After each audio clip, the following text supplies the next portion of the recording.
Welcome to DieCastRestos. My name is Jason and this is the Matchbox Superfast 51D Citroën SM, produced by Lesney between 1972 and 1979. This week I'm up against Nick from Nick's Toy Garage in a little head-to-head build-off with both of us customising Citroëns. I've chosen this SM as it needed a little work anyway, and it also is a fascinating car which I'll go into later on. This one is missing its tow hook and has some battered wheels. The dual layered paint has chipped away in a lot of places as well. So my plans for this car are to give it a more realistic makeover. I don't have too many pastel colours to choose from that the real thing regularly was found in, such as like light grey and blues and browns, etc. So I'm opting for the Tamiya TS75 Champagne Gold, which is very similar to the real deal. And this is what I'm using for reference. 3 rivet posts to remove, one front, 2 tiny ones at the back. I also have to remove the edge of the rivet, securing the interior plastic to the base. Here, as I need a shorter rear axle than Greenlight offer as standard, I cut my own using a paperclip. I measured to size and used my rotary tool to cut the paperclip cleanly. Now, I'll just place the wheels and the tyres inside the casting to make sure that they will fit. French manufacturer Citroën introduced the SM in 1970 and production ran until 1975.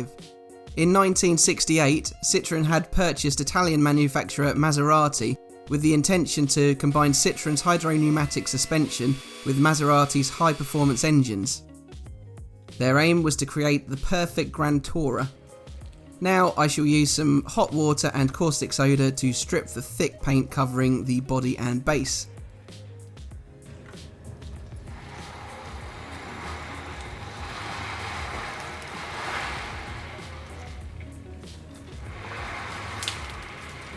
The paint stripping took quite some time on the bodywork, and after 2 caustic soda baths and resorting to my old ways of using paint stripper, I finally had a bare metal shell to work with. The SM featured the same self-leveling hydropneumatic suspension and directional headlamp innovations that the DS introduced. It had Vari-Power, a form of power steering with power-assisted return, a sort of variable power assistance if you will.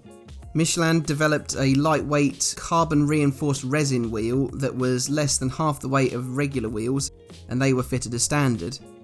The SM was designed by Citroën's in-house chief designer Robert Opron. He designed the DS facelift, the GS unveiled shortly before the SM, and later some boxy mid-80s Renaults. My favourite of Opron's was the 1989 Alfa Romeo SZ. Here I am applying some white surface primer in preparation for my light coloured champagne gold.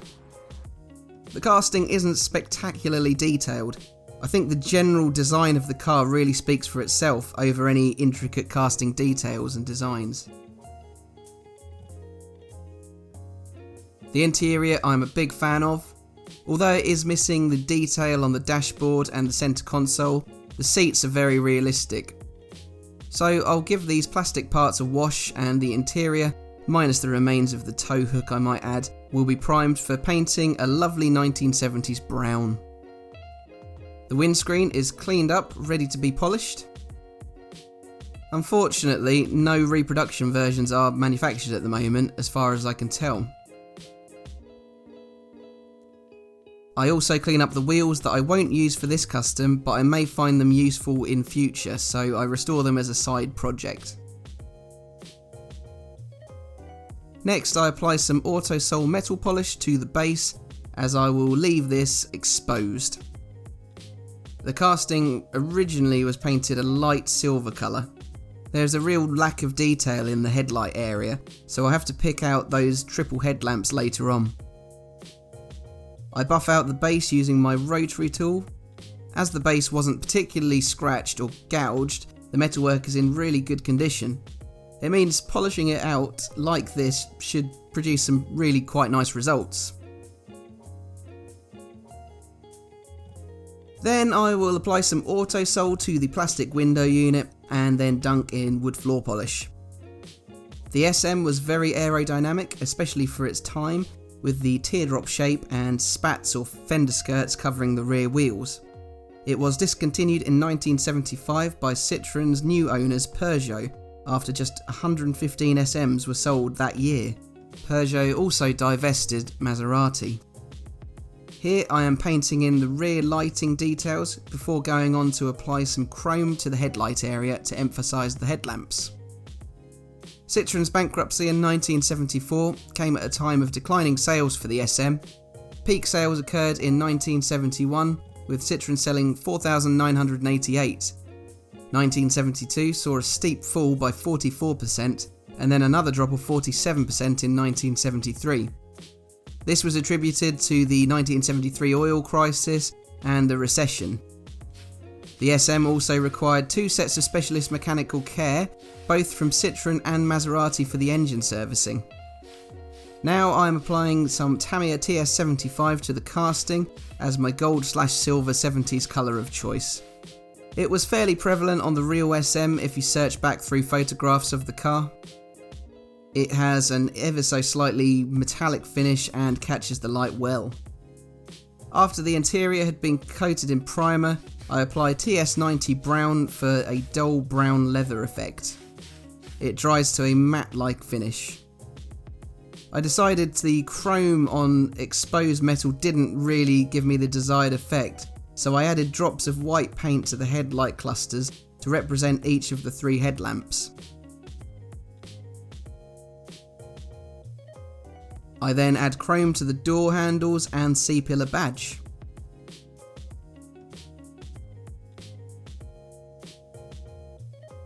I went to add some black to the grille on the bonnet, but it ended up pooling.